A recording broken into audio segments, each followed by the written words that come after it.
அதே போல நிதியை பற்றி சொன்னாங்க.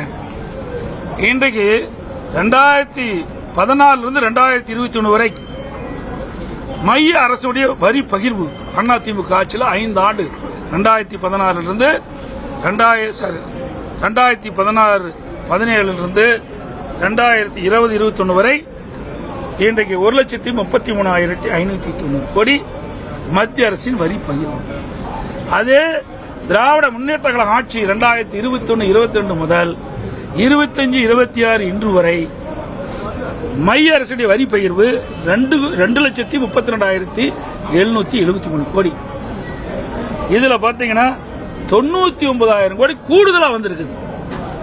மத்திய அரசின் வரி பகிர்வு அதிமுக ஆட்சியில் வந்ததை விட திராவிட முன்னேற்ற கழக ஆட்சியில் கூடுதலாக தான் நிதி பெறப்பட்டிருக்கின்றது. அதேபோல மத்திய திட்ட நிதியுதவி அதிமுக ஆட்சியில் 5 ஆண்டு 2014 2021 வரை 1,18,245. திராவிட முன்னேற்ற கழக ஆட்சியில் 1,42,499. அதுலயும் சுமார் 25,000 கோடி அதிமுக ஆட்சியை விட கூடுதலாக தான் மத்திய திட்ட நிதி கிடைச்சிருக்குது. அது மட்டும் இல்ல, இதையெல்லாம் மொத்தமாக பார்க்கின்ற பொழுது 5 ஆண்டுல அதிமுக ஆட்சியில் 2,51,835 கோடி நமக்கு கிடைச்சிருக்குது வருவாய். திராவிட முன்னேற்ற கழக ஆட்சியில் 3,75,272 கோடி கிடைச்சிருக்கு. வரி பகிர்வும் அதிகம், கடனும் அதிகமாகறீங்க, திட்டமும் ஒண்ணும் இல்லை. இத கேள்வி கேட்டா ஏதோ பர்சன்டேஜ் சொல்லி மலுப்ப பாக்குறாரு. ஏன்னா இந்த திமுக ஆட்சியில் பர்சன்டேஜ் வாங்குதுல இன்றைக்கு கைதேர்ந்தவர்கள் அதை சொல்லி சமாளிக்கிறாங்க. இன்றைக்கு 73 ஆண்டு காலம் தமிழகத்திலே பல்வேறு ஆட்சியாளர்கள் ஆட்சி செஞ்சிருக்காங்க. காங்கிரஸ் ஆட்சி, திமுக ஆட்சி, அண்ணா திமுக ஆட்சி மாறி மாறி ஆட்சி செய்த காலம் 73 ஆண்டு காலம். 2021 வரை இன்றைக்கு 5,18,000 கோடி.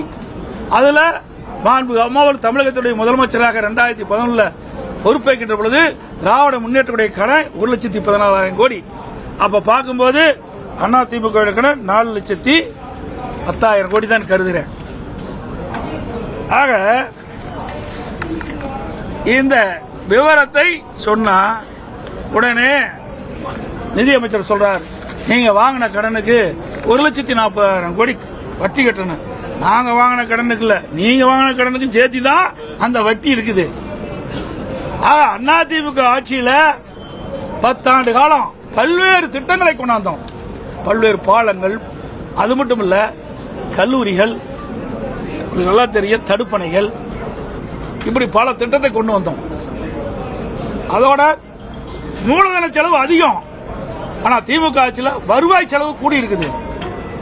மூலதன செலவு அதிகமா இருந்தாலும் பரவாயில்ல, ஆனா வருவாய் செலவு அதிகமா இருக்கிற காரணத்தால இதை எப்படி கடனை திருப்பி செலுத்த முடியும்? இப்படிப்பட்ட நிலைமை தான் திமுக ஆட்சியில் இருக்கின்றது.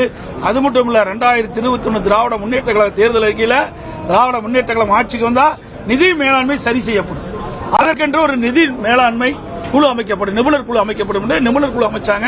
அந்த நிபுணர் குழு வந்த பிறகு கடன் வாங்கினது தான் அதிகமா இருக்குது. சுமார் 4,50,000 கோடி கடன் வாங்கி இருக்கிறாங்க இது வரைக்கும் 4.5 ஆண்டு காலத்தில். மொத்தமா 73 ஆண்டு காலத்தில் 5,18,000 கோடி.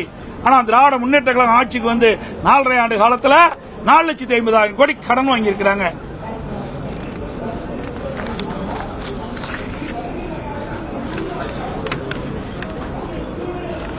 அதே போல உயர்நீதிமன்றத்தில் ஒரு வழக்கு வந்தது.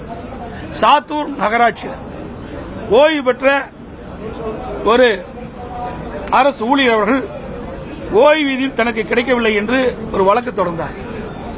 அந்த வழக்கில் நீதிபதி விசாரிக்கின்ற பொழுது அங்கு இருக்கின்ற சாத்தூர் நகராட்சி கமிஷனரை அழைத்து விளக்கம் கேட்கிறார். அப்படி விளக்கம் கேட்கின்ற பொழுது அவர் 18 மாதம் கழித்து அந்த ஓய்வூதியத்தை வழங்கப்படும் என்று தெரிவிக்கிறார்.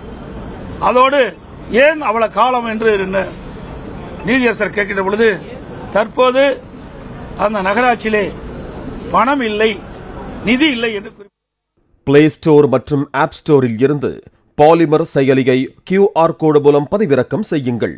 செய்திகளை உடனுக்குடன் பெறுங்கள்.